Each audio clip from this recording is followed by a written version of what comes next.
चलिए, नक्षत्रों का जो व्याधि वाला पार्ट था वो फिनिश हो गया है, ठीक है। अब व्याधि तो पता चल गई। अच्छा हाँ, एक चीज़ लोगों का ये कहना है कि शायद मैं भी हूँ, शायद उनका क्वेश्चन यही था, आई एम नॉट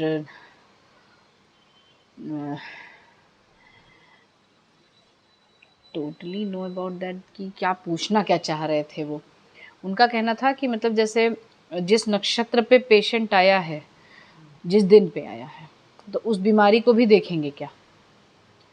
जब जिसका जन्म हुआ है वो वाला देखते हैं, ठीक है। मतलब जैसे कि आप कोई उनका ये कहना है जैसे आज कौन सा नक्षत्र है, ठीक है, आज जिस नक्षत्र पे जो पेशेंट आपके सामने आया है, तो मुझे जहाँ तक लगता है शायद यही पूछना चाहते थे, बिकॉज पूरे सेंटेंस में कहीं फुल स्टॉप कहीं कॉमा नहीं था, तो मुझे लगता है वही पूछना चाह रहे थे कि जैसे पेशेंट आया जिस नक्षत्र पे आया है, तो उस नक्षत्र की जो व्याधियां हैं वो हमको देखनी है क्या उसमें, मतलब वो उसमें दिखेंगी क्या, या उसके रिगार्डिंग ट्रीटमेंट देनी है क्या?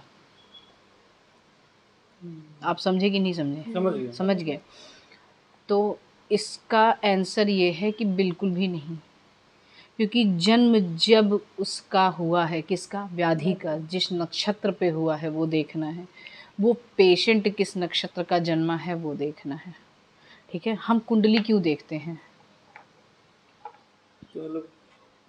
कुछ चीज़ें फिक्स हैं, it is not going to change.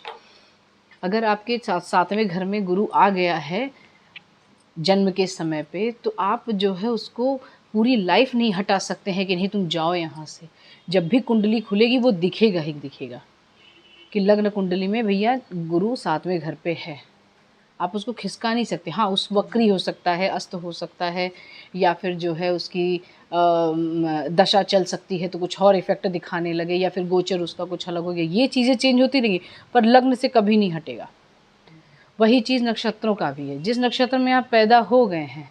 हमने एक वीडियो में ये भी बताया हुआ था, आप लोग को एक लेक्चर में ये भी कहा हुआ है कि जो व्याधियां हैं कुंडली में, कुंडली देख के जो व्याधियां बताई जाएंगी, दैट इज स्टक कि वो होनी ही होनी है। तो ऐसा तो वो भी हम पढ़े थे, जैसे जेनेटिक वो सॉरी डीएनए प्रोफाइलिंग जो किसी पेशेंट की हम करा लेते हैं, तो उसको बता देते हैं कि तुमको इतनी लाइफ में ये होगा।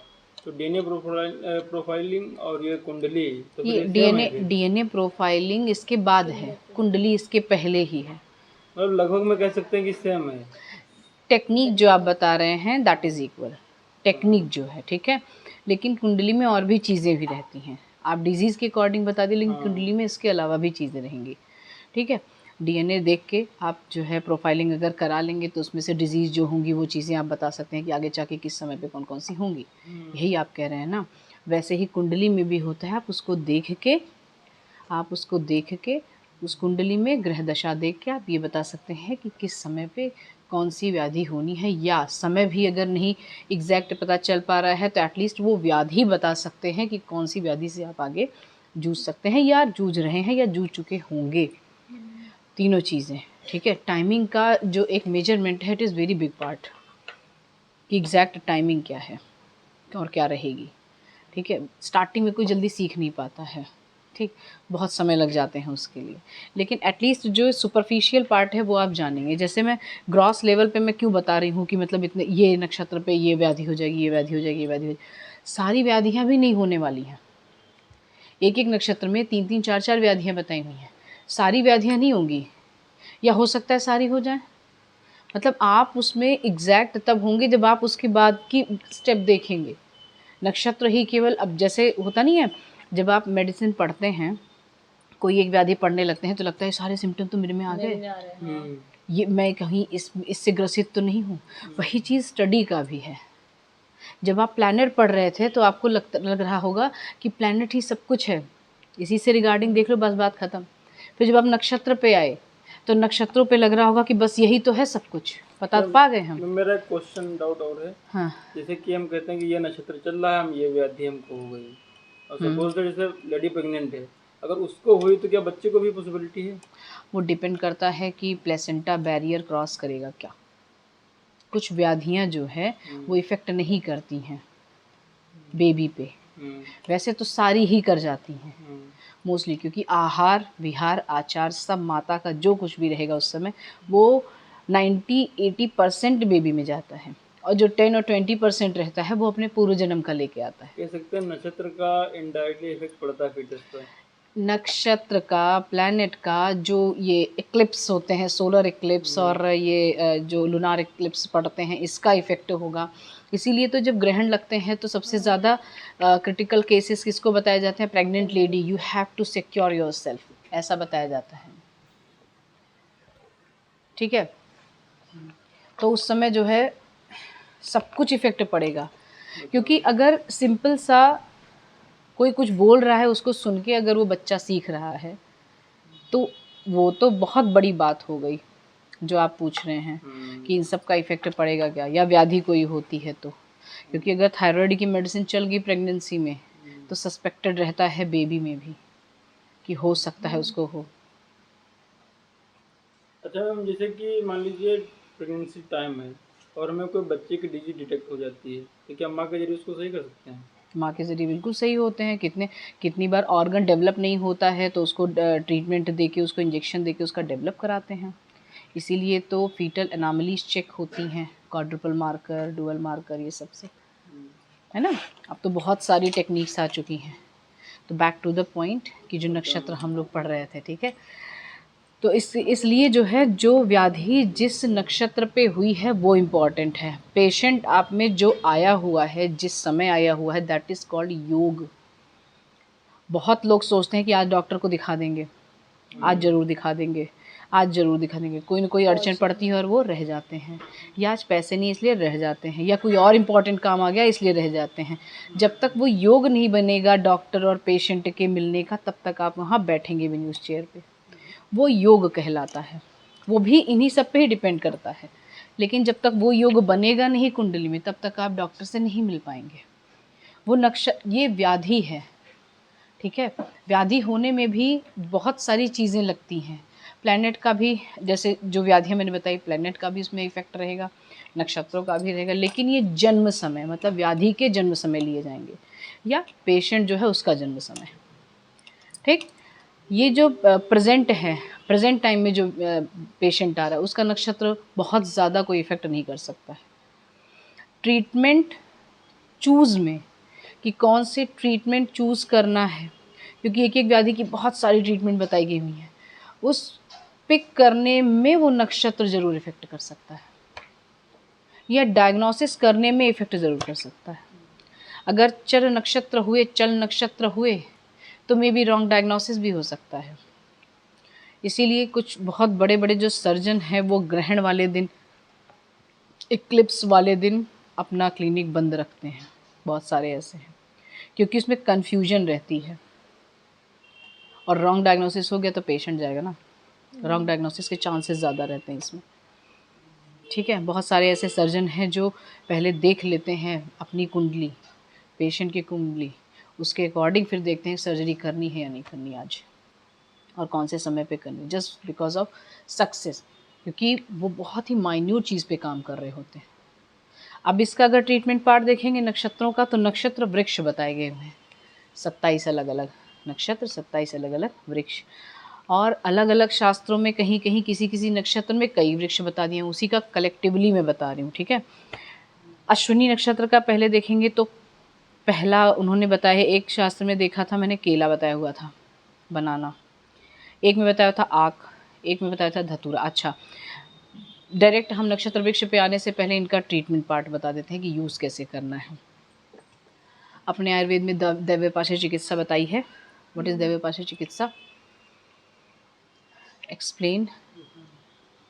देवों के मतलब जो सहारा लेकर जो हम चिकित्सा करते हैं उसे देव पाशय चिकित्सा कहते हैं। आप परिभाषा बताइए, विमान स्थान में बताया हुआ है, चरक संहिता विमान स्थान में दैव्यपाश्रय के प्रकार बताए हुए हैं। What is called daivyapashraya? इसमें एक में जब तब करके 2 प्रकार नहीं है, वही मैं पूछ रही हूँ। मंत्र चिकित्सा, धारण चिकित्सा, जप, स्वस्त्यन और बलि, उपहार, ये सारी कई कैटेगरी हैं इसकी चिकित्सा की, यही सब आती हैं इसमें। ये कुछ लोग कहते हैं बाबा लोग मुर्गा को बलि चाहिए, तो फिर इस उससे तरीके की बलि नहीं चढ़ती है इसमें। बलि, ये जो जितनी भी चिकित्साएं बता रहे हैं दैवोपासी चिकित्सा, सब यजुर्वेद में आया हुआ है। ठीक है, यजुर्वेद मतलब कर्मकांड वेद कहा जाता है। यजुर्वेद वेदों का ही, जब आप दर्शन शास्त्र पढ़ते हैं तो उसमें भी यही, जब आपके में पदार्थ विज्ञान में दर्शन शास्त्र पढ़ते हैं उसमें भी आया हुआ है। जो वेदों को मानते हैं वो आस्तिक दर्शन, जो वेदों के प्रमाणों को नहीं मानते वो नास्तिक दर्शन है। ठीक है, तो वेद ही सबसे सार्वभौमिक सत्य लिखा हुआ शास्त्र है, समझ गए। अब उस यजुर्वेद में ये लिखा हुआ है बलि मतलब गिफ्ट। ठीक है, किसी को अपनी स्वेच्छा से, नीड के अनुसार उसको गिफ्ट करना। ठीक है, कौन, पल्लवी। 2 मिनट रुक जाइए। ठीक है, उनको जो है क्या कहते हैं, बलि कहते हैं। वो काट के देना, वो, रुको 10 मिनट, वो काट के देना वो डिफरेंट पार्ट होता है। ठीक है, उसको कभी और किसी दिन चर्चा करेंगे उस पर। अब जब वृक्षों की बात आती है, नक्षत्र वृक्षों की, तो उनका उपयोग कैसे करना है। देखो, ये पहले इतनी व्याधियाँ क्यों नहीं थी, ग्रीनरी बहुत था एनवायरनमेंट में, तो नोइंगली या अननोइंगली लोग अपने अपने नक्षत्र वृक्ष से इंट्रोड्यूस होते रहते थे। अभी किसी वृक्ष का नाम मैं ले लूँ तो लोग दिखेंगे नहीं। कदम्ब का वृक्ष देखे, हाँ देखें, कहाँ पे है, फोटो होता है। आपके घर के पास में आसपास कहीं है? हमारे बड़े पापा वहाँ हैं। अब बड़े पापा नहीं, तुम हो। वही चीज़ मैंने कहा ना, किस्मत वाली बात नहीं मैं बता रही हूँ, यही व्याधि का कारण भी बनता है कि आप अपने नक्षत्र वृक्ष से जब इंट्रोड्यूस होते रहते हैं तो उससे कुछ पॉजिटिव एनर्जी आप खींचते रहते हैं, just because of you connected with that वृक्ष। वो नक्षत्र से वृक्ष, वो नक्षत्र वृक्ष नक्षत्र से अपनी पॉजिटिव एनर्जी लेता रहता है, वही पॉजिटिव एनर्जी से आपको कनेक्ट होना है, वो इम्यूनिटी देता है। चलते फिरते आप उसके दर्शन करिए, दर्शन करना भी एक चिकित्सा बताई हुई है, स्पर्शन, उसका टच हो जाना। ठीक है, और उसका यूज़ इंटरनल इनटेक भी, या फिर उपलेप करना, मतलब कि कहीं एक्सटर्नल यूज़ भी, सारी चीज़ें मतलब डिपेंड अपॉन युक्ति कि आप किस युक्ति से उस नक्षत्र वृक्ष को यूज़ कर रहे हैं। ठीक है, पहले क्या होता था, जब बच्चा पैदा होता था तो उसके नक्षत्र के अकॉर्डिंग जो वृक्ष होते थे वही वृक्ष उस दिन लगा दिया जाता था, वृक्षारोपण होता था उसका, उसी वृक्ष का, उसके नक्षत्र के वृक्ष का। वो एक उसका एक आधार बनता था, मतलब वो इम्यूनिटी है, जैसे से वो बढ़ेगा वैसे से बच्चा बढ़ेगा, जैसे बच्चा बढ़ेगा वैसे से वो बढ़ेगा, ये एक धारणा थी पहले। उसके बाद पेड़ कटते गए, बिल्डिंग बनती गई, अब बिल्डिंग देखो एनर्जी लो, कंक्रीट और ईंट से। जिस तरह की बिल्डिंग कंक्रीट और ईंट से बनी होती हैं, कोई फीलिंग्स नहीं होती, वैसे इंसान भी होते चले जा रहे हैं। ठीक है, तो उनका यूज़ कैसे करना है, उनका दर्शन, स्पर्शन और इनटेक, हर प्रकार से। ठीक है, अब जितने भी वृक्ष हैं, किसी किसी नक्षत्र में 3-4 वृक्ष आए हुए हैं, किसी किसी नक्षत्र में एक एक ही वृक्ष आए हुए हैं। जैसे कई अलग अलग जगह पे देखा मैंने, तो एक जगह केला लिखा हुआ था अश्विनी नक्षत्र का, एक जगह आक, मदार, मदार का भी वृक्ष है। मदार इज़ वेरी कॉमन, देखा होगा आप लोगों ने, धतूर भी देखा होगा। ये तीनों वृक्ष जो है वो अश्विनी नक्षत्र से रिलेट करते हैं। ठीक है, अब जब व्याधि के ऊपर देखेंगे तो इसमें व्याधि में अर्धांगवात था, अनिद्रा थी, मति भ्रम था, मति भ्रम, धतूर, आक, उसकी आत्मा परमात्मा से बात करता है, उसकी आत्मा परमात्मा से बात नहीं करती है, दैट इज टॉक्सिक थिंग। ठीक है, वही मतलब मति भ्रम। अश्विनी नक्षत्र की जो व्याधियां बताई हुई है, मति भ्रम, अनिद्रा, अर्धांगवात, ये सब बताया हुआ है। और उसका जो वृक्ष है उसका ट्रीटमेंट देखिए, आक, धतूरा। अब कहोगे लो तो बढ़ा देना चाहिए, वो चीज़ें बढ़ा देनी चाहिए, नहीं, उसको सहने की पावर वो देता है, मदार, धतूरा, ये सब चीज़ें। केला, कदम नहीं, केला, केला, केला फल वाला, हाँ फल वाला केला, बनाना भैया, बनाना, हाँ ठीक है, वो भी। अब बनाना कहाँ कहाँ टॉक्सिसिटी में यूज़ करते हैं ज़रा बताइए। किसी भी बच्चे को, या किसी भी कोई बच्चा अगर छोटा सा होता है, अगर कोई चीज़ निगल लेता है मेटल वगैरह, तो सबसे पहले उसको केला खिलाते हैं।